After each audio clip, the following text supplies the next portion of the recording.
Red barn. The red barn is the classic image of North American farming, especially in the Midwest and Northeast. Its gambrel roof, a two-slope roof shape that creates extra attic space, was perfect for storing hay above livestock stalls. A simple white farmhouse stood nearby, with a tall silo for silage and smaller sheds for tools and machinery. The red paint came from a cheap mix of milk, linseed oil, and rust, which sealed the wood and resisted rot. Farmers also valued the bright color for making the barn visible in snowy winters or foggy mornings, serving as both a landmark and a source of pride. Southern plantation. In the American South, plantations were vast agricultural estates built around the big house, often designed in a grand neoclassical style with tall columns, a wide covered porch, and symmetrical facades. Surrounding it were barns, smokehouses, storage sheds, and clusters of cabins for the enslaved workforce whose labor made the plantation profitable. Many estates had their own mills, gardens, and even small chapels, functioning like self-contained villages. The architecture projected wealth and authority, but its scale and order were made possible only through a brutal system of forced labor that shaped both the buildings and the land itself. Prairie. On the treeless plains of the Midwest and West, settlers built soddies, homes made from thick blocks of grass-covered soil stacked like bricks. These insulated against fierce winds and temperature extremes. Later, as railroads brought materials, wood frame houses replaced them. Most homesteads had a windmill to pump water from deep underground, a barn for animals, and long rows of trees planted as windbreaks. Isolated for miles from neighbors, families relied on self-sufficiency, storing harvests in root cellars, and repairing tools themselves. The architecture was less about style and more about enduring an environment where survival came before comfort. English country. In the English countryside, farms developed over centuries, often without formal plans. The farmhouse was built from local stone or timber, surrounded by barns, granaries, and smaller outbuildings. Fields were enclosed by dry stone walls, crafted from stacked stones without mortar, or hedgerows that doubled as windbreaks and wildlife habitats. Roofs might be thatched or tiled, depending on the region. Many of these farms still operate today, with medieval structures sitting alongside 19th century additions. The result is a patchwork of buildings that feels entirely part of the landscape, showing the long partnership between rural communities and the land they work. Courtyard. Across France, Italy, and Spain, farms were often arranged around a central courtyard. The farmhouse, barns, stables, and workshops formed a U-shape or enclosed square, creating a sheltered workspace protected from harsh winds and summer sun. The courtyard served as the heart of the farm, where tools were repaired, animals were fed, and harvests were processed. In earlier times, this layout could be fortified with walls or gates to guard against bandits or wild animals. Paving or packed earth underfoot kept the space usable year-round, while a well or cistern often sat at the center, ensuring a steady water supply. Hacienda. Haciendas in Spain and Latin America were sprawling estates with thick adobe or plastered stone walls, red clay tile roofs, and long shaded walkways, called arcades, around a central courtyard. The design kept interiors cool in hot climates while creating a protected outdoor workspace. Larger haciendas had chapels, storerooms, and guest quarters alongside agricultural buildings for processing crops or housing livestock. Their layout reflected both practicality and status. Owners often built ornate entry gates and elaborate gardens to display wealth. Many historic haciendas have been preserved or converted into hotels, offering a window into their layered cultural history. Finca.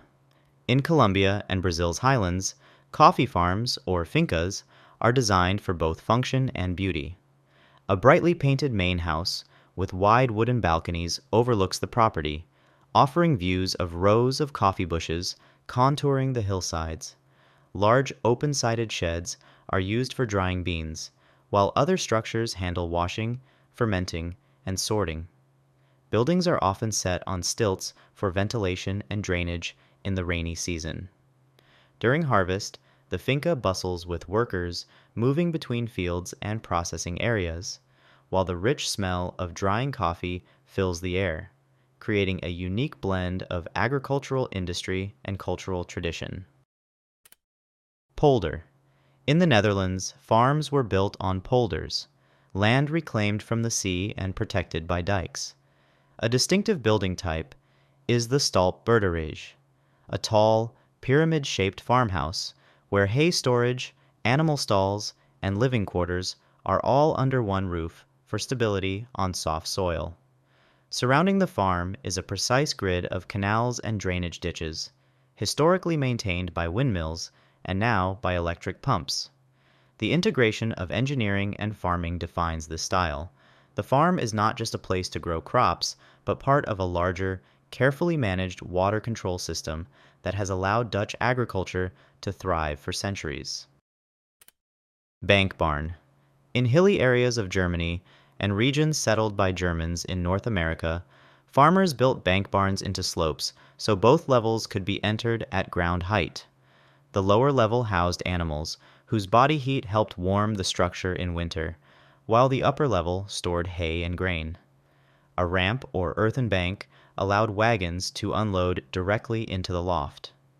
Many bank barns had stone foundations for strength and timber framing above for flexibility. This efficient design reduced labor, made use of natural terrain, and created a multi-purpose building that could withstand the rigors of seasonal farming. Scandinavian. In Scandinavia, farms were built as clusters of wooden buildings gathered around a central yard, called a tun. Each structure had its role: a main house, a kitchen house, barns, even a sauna. To protect the wood, people painted them with a deep red pigment rich in copper, which also gave the villages their iconic look. The inward-facing layout created shelter from cold winds and turned the yard into an outdoor room for work and gatherings. In snowy winters, some houses were linked with covered walkways, so families could move between them without stepping into deep drifts overnight. Alpine. High in the Alps of Switzerland and Austria, farms are built into steep slopes with stone lower floors for animals, wooden middle floors for living quarters, and vast lofts for hay storage. Wide overhanging eaves protect walls from heavy snowfall, while the slope ensures good drainage. Buildings are often positioned to catch morning sunlight, warming the interiors and melting snow sooner. Paths between home, barn, and fields are kept short to conserve energy in deep winter, and many farms include small cheese-making rooms, since dairy production is a major part of alpine agriculture. Stilt. In monsoon climates across Asia, rice paddies are carved into hillside terraces, creating a sculpted landscape that manages water flow. Homes, often built of bamboo or wood, are raised on stilts to avoid flooding and keep pests away. Steep thatched roofs shed heavy rain quickly. Farming here is labor-intensive. Planting, tending, and harvesting are often done by hand in knee-deep water. The village and the fields are inseparable. Footpaths link homes to paddies, and the architecture reflects a balance between human shelter and the wet, fertile environment that sustains the community. Siheyuan. In northern China, many farms followed the Siheyuan layout, a walled rectangular compound with a main house at the back, side buildings for kitchens and family quarters, and storage sheds, all facing a central courtyard. A single gate provided privacy and protection, while the inward focus kept the family's life separate from the fields outside. Some farms included vegetable gardens, chicken coops, or small fish ponds within the walls. The layout encouraged multi-generational living, with grandparents, parents, and children all sharing the same protected space while contributing to the farm's work. Kraal. Among many pastoralist cultures in southern and eastern Africa, the kraal is a circular settlement of huts arranged around a central livestock pen. Huts are made of mud, thatch, and timber, while the outer fence, built from thorn branches or wooden posts, keeps animals safe from predators. Livestock are both a food source and a form of wealth, so placing them at the heart of the settlement underscores their importance. Some communities move their kraals seasonally to follow fresh grazing land, demonstrating a deep understanding of the rhythms of the land and the needs of their herds. Sheep station. In the Australian outback, sheep stations are enormous operations covering hundreds of square kilometers. The homestead is usually a long, low building with a wide shaded veranda, built from timber and corrugated metal to withstand intense sun and heat. The shearing shed is the centerpiece, a vast, ventilated structure with pens, shearing stands, and sorting areas to process thousands of sheep. Many stations have their own workshops, water systems, and even airstrips to stay self-sufficient in remote areas. Life on a station is shaped as much by isolation as by the demands of livestock management. Dacha and Kolkhoz. The Soviet kolkhoz was a collective farm built on an industrial scale with massive concrete barns, grain silos, and uniform housing for workers. In contrast, the dacha is a private garden plot with a small, often self-built cottage used for growing vegetables and enjoying the outdoors. Many urban families still spend summers at their dachas, maintaining gardens, repairing cottages, and escaping city life.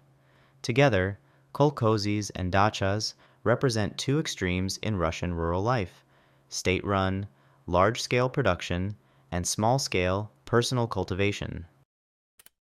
Industrial. Today's industrial farms operate more like factories than traditional homesteads. Enormous metal sheds house thousands of animals in climate-controlled conditions, while towering grain silos and barns store massive amounts of feed and crops. GPS-guided tractors, automated milking machines, and computerized irrigation systems streamline work. These farms often focus on one or two products, maximizing efficiency for global markets. The farmhouse itself is often secondary to the business, as the farm's true heart is in its high-tech infrastructure. Vertical. A vertical farm grows crops in stacked layers inside tall buildings. Instead of soil, plants are raised with hydroponics, in water, or aeroponics, where roots grow in mist. Glass walls, LED lighting, and climate control make it possible to farm year-round, even in the middle of cities. Many designs add renewable power like solar panels or wind turbines. By growing food close to where people live, vertical farms cut down transport, lower emissions, and hint at a future where farming and city life merge. Thanks for watching. Which topic do you want me to cover next? Let me know in the comments down below. Also, remember to like and subscribe if you enjoyed this video.